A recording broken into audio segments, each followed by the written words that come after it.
Mi Tapa. Good evening. Kay kami nahile Toshi Mang mo. Kay kamin ketihi.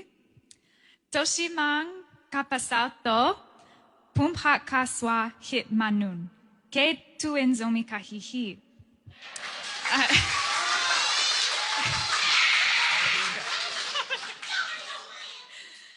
Note to ikimute kalungdamhi. Nihat ni tiangin zokam to paute dingin ka hanshiamhi. That's as far as I can go. This week, we had a wonderful time with your students, with your kids. Did you guys have a good time? And I just wanted to say that they are wonderful. Toshi and I have been so blessed by their faith, by their willingness to learn, to listen, to know God. Very impressed how well they know Scripture already. They're truly a gift. They are wonderful. The past few days, Toshi and I have gotten to teach about a few different things, about how God sees us as his valuable creation, that he wants to welcome us into God's family, and how we can follow him with our life. Toshi taught on the parable of the pearl of great value, the parable of the prodigal son, and today we learned what it means to follow Jesus and live a surrendered life to him. So we are just so grateful for this opportunity to come and be with you all. Thank you so much for having us. Lungdame. Thank you. Thank you, Katie. Today, I just want to talk about another story. How many times will Jesus dive into the ocean? 1,000. And God does not wait for you, but He runs towards you, right? So today, I want to talk about another story, okay, about Jesus. Jesus calming the storm, okay? We're going to look at Luke 8, verse 22. Zesuin hui pi daisak. Luke, alian gyat aneo somni lani. Let's read. So one day, he got into a boat with all his disciples, and he said to them, "Let us go across to the other side of the lake." So they put out, and while they were sailing, he fell asleep. A windstorm swept down on the lake, and the boat was filling with water, and they were in danger. So the storm that the disciples faced that night made them question, right? If Jesus cared for them. So you see, it was the middle of the night. It was like, midnight. It was midnight. It was around that time. The sea is calm. It is quiet. Jesus has been preaching all day. He's so tired, so he lays down on the boat and he falls asleep. But suddenly there is a storm. And by this point, the water is starting to fill up the boat. People are panicking. The disciples are panicking. And they look to their only source of help, Jesus, to save them. But what does Jesus do? He is asleep. Jesus is sound asleep, maybe even snoring. Let's see what happens next. They went to him and woke him up, shouting, "Master, Master, we are perishing." So the storm that Jesus faced, the disciples and Jesus faced that night, made them question if Jesus truly cared about them. You see, we know that the disciples what do? What was their job? Fishermen. You see, the disciples were fishermen. So facing a storm, if you're a fisherman, you always go out to the sea every day. Facing a storm every single night is not an odd thing. You see, these disciples have faced hundreds of storms throughout their life. Storms of every kind. Storms of every multitude, every height, every breadth, every depth, every intensity. But on that night, this storm that they were facing was like nothing that the disciples had ever seen. This was a different kind of storm. See, the storm they faced that night was beyond their courage. The storm they faced that night was beyond their faith. The storm they faced that night was beyond the trust they had that Jesus actually cared about them because he's sleeping right there, right now. So they shout out, "Teacher, Master, do you not care if we drown? Do you not care if you drown?" Church, my brothers and sisters, I want to ask the same question. Have you ever asked this recently? Because just like the disciples, the storm in our life will make us question God. The storm in our life will make us question God. Because a storm, what is a storm? A storm is anything and everything that makes us question God's love for us. What is your storm? Tonight, what is your storm? Have you ever asked this question? Teacher, Master, Jesus, do you care if I drown? Because the storm in our life will make us question God. Have you ever said this? God, do you even care if I drown? Because right now in this moment, you seem non-existent at worst. You seem to be asleep. God, do you see me that I'm in the midst of a storm and I'm doing all I can to stay afloat, to stay alive? So I'm swept by the wind. I'm scared I will drown. But God, I don't think I can hold any much longer. Don't you see what's happening to me? Why are you asleep? Why are your eyes closed? Don't you care that I'm dying here, Jesus? Ulan out teo. Ibangin again kang ihiyam. Pasiano. Bang hangin imo na hiyam. Bang hangin na mitsi na hiyam. Kasi ding hong paltak pi na hiyam. Ichi bang again kang ihiyam. In the midst of the storm, you see Jesus was asleep. Hui pi sung laitakin. Sungazong topa imuhi. So what happens next? Let's see what happens next. And he woke up and rebuked the wind and the raging waves. They ceased, and there was a calm. He said to them, where is your faith? Where is your faith? So Jesus wakes up, right? But get this, Jesus doesn't wake up from the sound of the wind or the storm or the waves, but Jesus wakes up from the cries of the disciples. It is not the chaos around Jesus that wakes him up. It is the cries of his people. Why is that? Surely the wind, the waves are louder than the cries of the disciples. But you see, for Jesus, the cries of his disciples mattered more than anything else. Jesus is especially attentive to the cries of his people. He heard them and it woke him up. Jesus woke up, not by the storm, but the cries of his people, of his best friends. Jesus stands up, he rebukes the wind and the raging waves, and immediately, not gradually, not slowly, but immediately it stops. The sea becomes smooth as silk, still as glass, from chaos to calm, from panic to peace. To peace. And then Jesus turns to his disciples and he tells them, where is your faith? Where is your faith? Which is a really odd question. Jesus is asking, where is your faith? Like, come on, Jesus. Like a minute ago, your disciples were about to drown. Why would you stand up and just start to ask, where is your faith? What was Jesus trying to say? Let's begin with what he's not saying, okay? Jesus is not saying that faith prevents storms in your life. That if you have faith, then there won't be any storm. Jesus is not saying that if you believe more, if you prayed more, if you gave more money, if you serve more, if you read the Bible, you won't have any storm in your life. Jesus is not saying that. Secondly, Jesus is also not saying that faith itself can prevent storms. It can calm storms. That if the disciples could muster up enough courage and faith and believe that they could still the storm themselves. So he's not saying that faith can prevent storms, or Jesus is also not saying that faith itself can calm storms. But rather, Jesus is saying that faith brings peace in the midst of storm. Faith brings peace in the midst of a storm. You see, because even in the midst of the fiercest storms in your life, the hardest days of your life, there will be no safer place than in the presence of Jesus Christ. During COVID, the beginning of COVID in 2020, I experienced a significant loss. I know a lot of you might have lost loved ones or have had many difficulties during COVID. I experienced significant loss. I couldn't even go back home. And I remember the days following that, I experienced depression and sadness and grief for the first time in my life. You see, some of the youth in our church, in the English church, some of the youth, they talk about having depression. And this is the first time, I've never experienced it, but after this loss, I experienced depression for the first time in my life. I didn't know what was happening to me.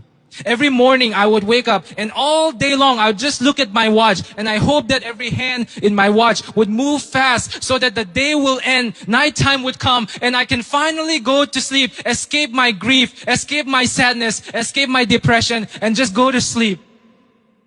But then I would wake up at 2 or 3 a.m. every single night. While the whole world is asleep, I'm awake, alone to myself, alone to my grief. There was one particular day, it was afternoon, and I felt like I couldn't breathe very well. The loss was too much to bear. It was like I was about to have a panic attack. And I knew I had to get out of the house, so I grabbed a bicycle, my friend's bicycle. I grabbed a bicycle, and I just started riding. I didn't know where, I didn't care where, but I just had to leave the house. I started riding the bicycle, and I started going. And at this point, I was covered in tears and in snot, very gross, And people probably passing me are like, man, this guy, he really enjoys biking, It's like, I'm sweating with tears, with snot. It's like, wow, he's really into biking. And I come to this intersection, right? I don't know where I'm going. I'm just riding. I come to this intersection and I take the wrong turn. I should have gone straight. I take the wrong turn and it comes to a dead end. There's nothing left. There's a wall and I can't go on. I'm frustrated. As I'm riding back to the right way, I cry out to God in my grief. I'm saying, where are you, God? Did you bring me halfway across the world, all the way from India? You brought me here, away from family, away from home to leave me like this? Where are you? Because right now I feel so alone. And in the midst of my crying, I'll never forget this, as I was asking that question. A wind blew. And I stopped. And I hear God say, Toshi, I'm right here with you, and you're exactly where you are supposed to be. You are home. And then I cry out, but God, home is being in the comfort of my family back in India. And then God replies, no, home is not where comfort is, but home is where my mission is. And my mission for your life right now is to be right here in America preaching the gospel. And I promise you, God said to me, promise you, I will be with you all the way through. You will never be alone.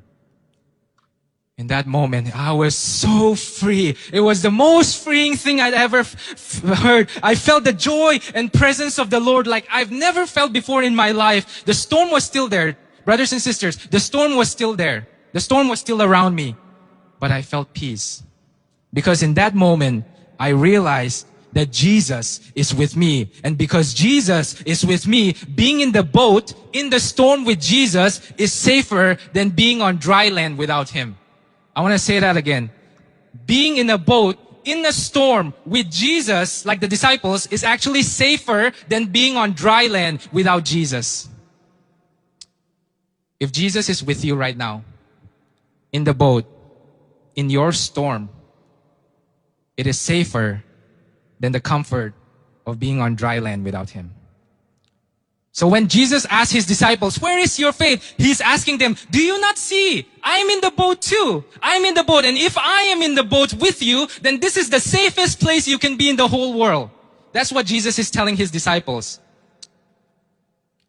So what's interesting about this story, Jesus calming the storm, is that there is a story in the Old Testament. There is another story that is very similar to this story. Do you guys know what story that is? One of the group acted it out. Yes, the story of Jonah is very similar to this story. It's strikingly similar to this story. You see, in the book of Jonah, Jonah is also in a boat. And he falls asleep just like Jesus. There is a raging storm. And the people in the boat wake him up saying, we are going to die. You see, similar in our story, Jesus is also in the boat. He falls asleep. There is a raging storm. People in the boat wake him up and scream, we are going to die. You see, both stories are very similar. Both stories are identical, except for one difference.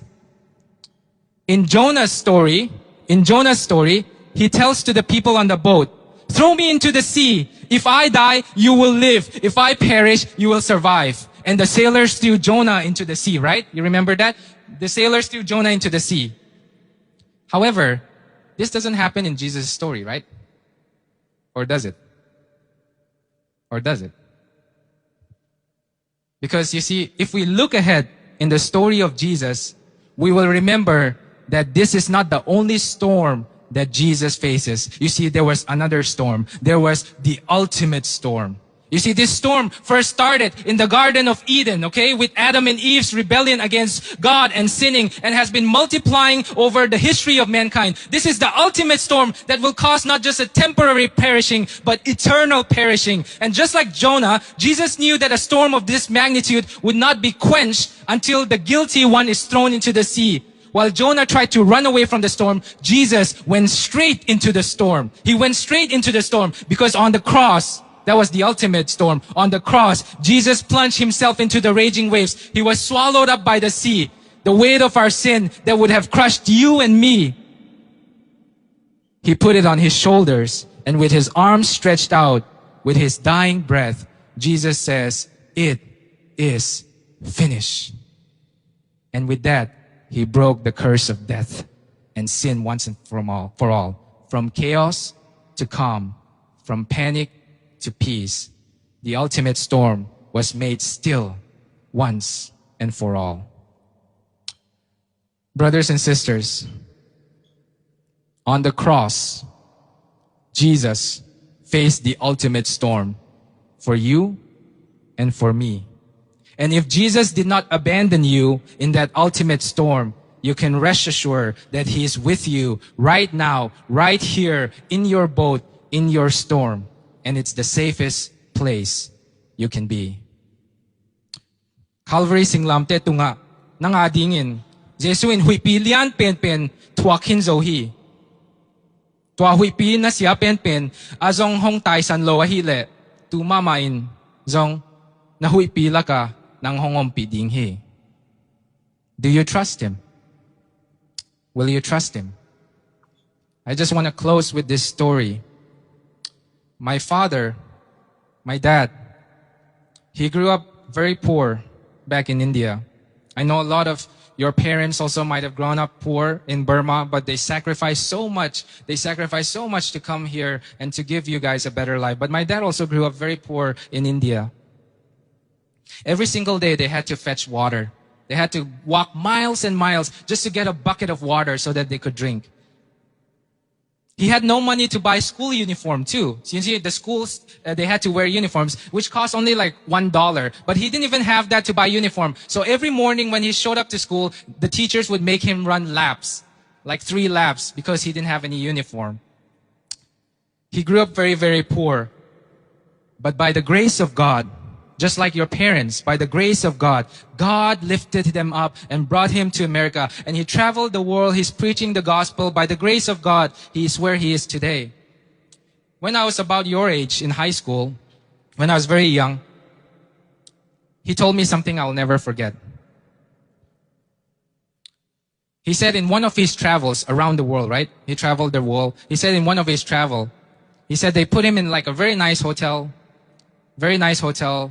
And he was shocked because when he got there, it was very fancy, this very expensive hotel. And he said that night I walked into my hotel room. It was just him. And he said after he walked into his hotel room, he closed the door. And he got ready for bed. He was tired.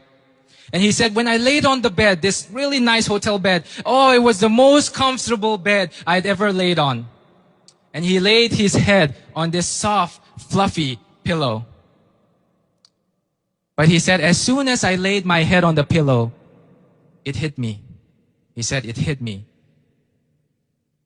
He said in that moment, he said, Jesus, Jesus, Jesus, because you wore those thorns in your head, tonight I can lay my head on this soft pillow.